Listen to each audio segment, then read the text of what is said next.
السلام عليكم. maantiita waxaan idiin soo gudbinaynaa mowduuc ku saabsan sagaalka xuduud dawladeeda ugu khatarsan caalamka maanta. haddii aad ku fikiraysa inaad ka gudubto ama ka tallaabto xuduudahan aan soo sheegi doonno, fadlan ka fiirso inta tallaabooyinkaas aadan qaadin. waxaa macquul ah weliba in badan in naftaada khatar gasho.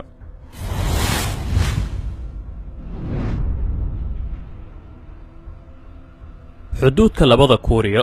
waxaa caadi ah in xuduudka labada kuuriyo waqooyi iyo koonfur kaalinta koobaad ka gasho xuduudaha ugu khatarsan maantiita caalamka.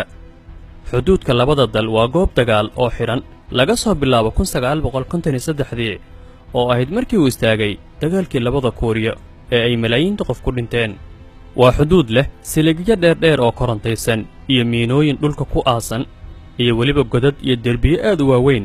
waxaa sidoo kale ku fooraro tobaneeye madaafiicda goobta.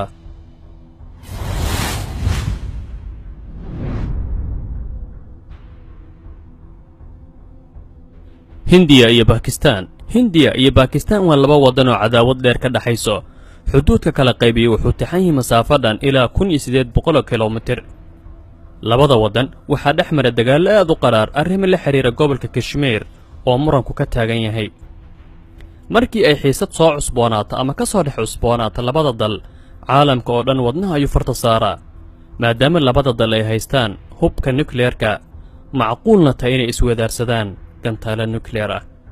sidaas darteed xuduudka bakistaan iyo hindiya waa mid siligaan sidoo kale ku wareegsan tahay oo aad khatar u ah.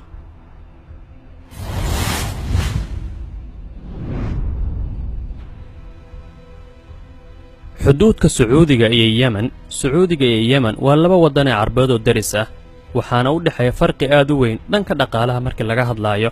sacuudiga waa waddan shidaal oo qani ah, yemenna waa waddan faqri ah oo xaalkiisa aad u liito. sidaas darteed kumanaan yemeniyiin ayaa mar walba ka gudbo xuduudka labada dal. arrinku wuxuu ka sii daray markii waqooyiga yemen uu ku dhacay gacanta xuutiyiinta oo iiraan gacansaarka la leh.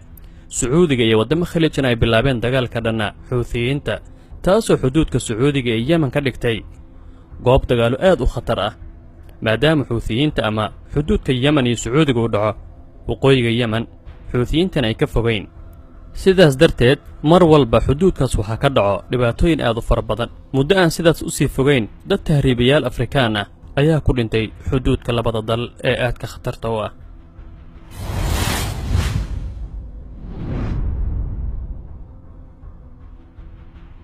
xuduudka aljeeriya iyo morocco ama jazaa'ir iyo maqrib waa laba dal oo walaalo ah, aadna isugu dhow lahjad iyo dad ahaanba. laakiin waxaa jirta mushkilad adag oo la xidhiirto xuduudka labada dal. 1963 labada dal waxaa dhex maray dagaal lagu magacaabo xarburimaal oo ahaa dagaal aad u xun, waxaana sabab u ahaa arrimo la xidhiira xuduudka labada dal, gaar ahaan saxaraha galbeed ee la isku haysto. laga soo bilaabo 1994 ilaa hadda xuduudka labada dal waa mid xidhan.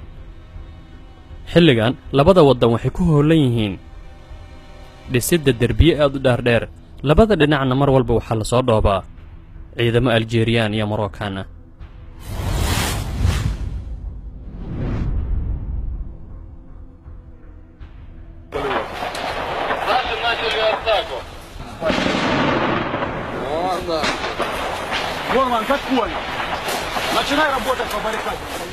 ruushka iyo yukrain.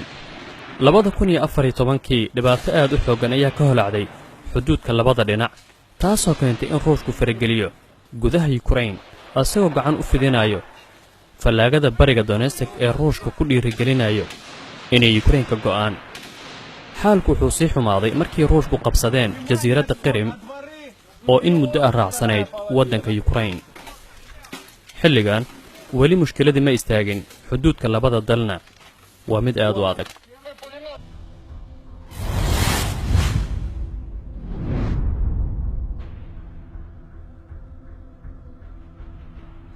tailan iyo cambodia waa laba waddan oo dhaco koonfur bari aasiya.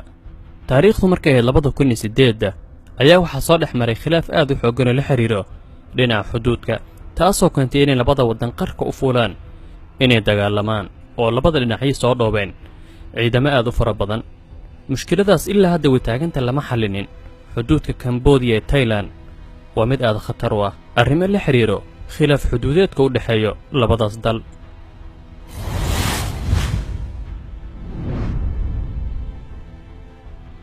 xuduudka Mexico iyo Maraykanka.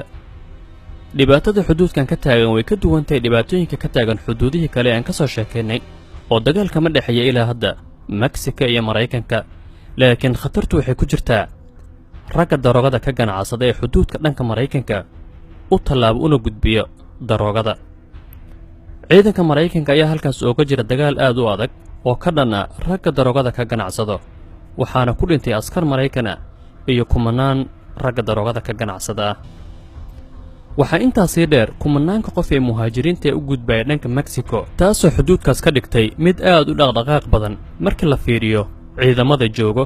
dheerarka xuduudka labada dhinac wuxuu gaarayaa wax ka badan 3,000 oo kiiloomitir.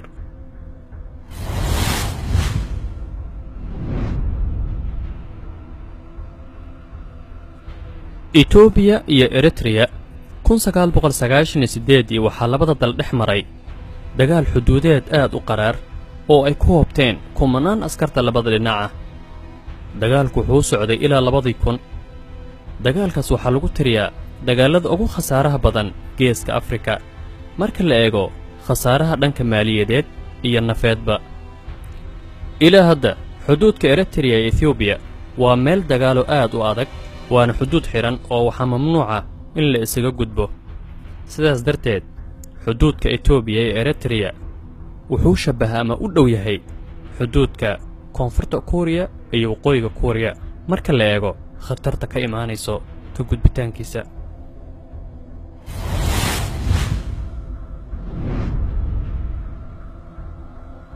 xuduudka Masar iyo Falastiin, laakiin ay Yuhuuddu xooga ku haysato. Masar xuduud ayay la leedahay Falastiin, laakiin u kala qaybsan qayb yar oo ku teedsan marinka Gaza iyo qaybta kale ee Yuhuuddu xooga ku haysata ama koonfurta Falastiin. xuduudka Falastiin iyo Masar waa xuduud aad khatar u ah, waxaana ku gadaaman siligaan. sanadadii la soo dhaafay waxaa ku dhintay muhaajiriin Eritreyaan iyo qaar koonfurta Suudaan ka imaaday oo u socda dhinaca gudaha waxa lagu magacaabay Israa'iil. waa xuduud aad khatar u ah, waxaana mamnuuca in laga gudbo.